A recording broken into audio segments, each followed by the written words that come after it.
বাংলাদেশ, শ্রীলঙ্কা, নেপালের সরকার পতনে চিন্তা বেড়েছে ভারতের প্রধানমন্ত্রী নরেন্দ্র মোদির।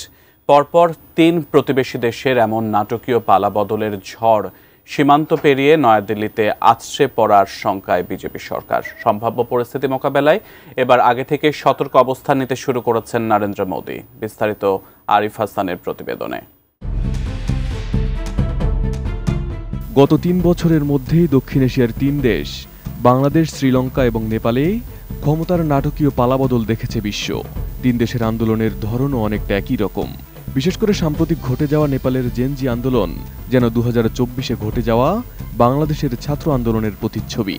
এই দুই দেশেই আন্দোলনের নেতৃত্ব দিয়েছে তরুণ ছাত্র সমাজ। আর আন্দোলনের পরিণতি শ্রীলঙ্কা, বাংলাদেশ কিংবা নেপালের একই চিত্র। ছাত্র জনতার তীব্র আন্দোলনে ৩ দেশের রাষ্ট্রপ্রধানরা দেশ ছেড়ে পালান। শ্রীলঙ্কার সাবেক প্রেসিডেন্ট গোতাবায়া রাজাপাকসে মালদ্বীপ, সিঙ্গাপুর হয়ে থাইল্যান্ডে পালান। বাংলাদেশের সাবেক প্রধানমন্ত্রী ভারতে এবং নেপালের প্রধানমন্ত্রী কেপি শর্মা ওলি পালিয়েছেন দুবাইতে। নোভা এলইডি টিভি, ঝকঝকে ছবি, নিখুঁত শব্দ, ৫ বছরের ওয়ারেন্টি। নোভা মানি, সঠিক মান, নিশ্চিত সেবা। প্রতিবেশী এই ৩ দেশের পরপর এমন নাটকীয় রাজনৈতিক পালাবদল বুকে কাঁপন ধরিয়ে দিয়েছে ভারতীয় প্রধানমন্ত্রী নরেন্দ্র মোদির। তার জেরে এখন থেকেই সতর্ক অবস্থান নিতে শুরু করেছে মোদির বিজেপি সরকার। ভারতীয় সংবাদ মাধ্যম ইন্ডিয়ান এক্সপ্রেস বলছে, ভারতের স্বরাষ্ট্রমন্ত্রী অমিত শাহ ইতোমধ্যে পুলিশ গবেষণা ও উন্নয়ন ব্যুরোকে স্বাধীনতার পর থেকে শুরু করে বিশেষ করে ১৯৭৪ সালের পরের সব আন্দোলন বিশ্লেষণের নির্দেশ দিয়েছেন।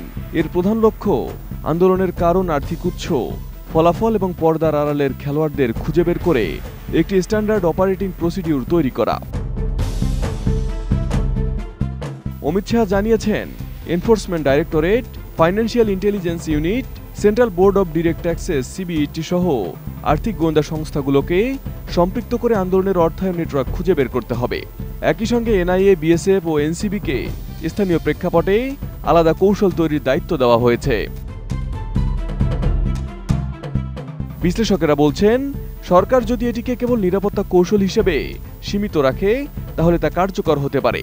তবে এসওপি প্রয়োগে নাগরিক অধিকার রক্ষা ও স্বচ্ছতা নিশ্চিত করা না গেলে উল্টো গণতান্ত্রিক প্রক্রিয়ায় ক্ষতিগ্রস্ত হতে পারে।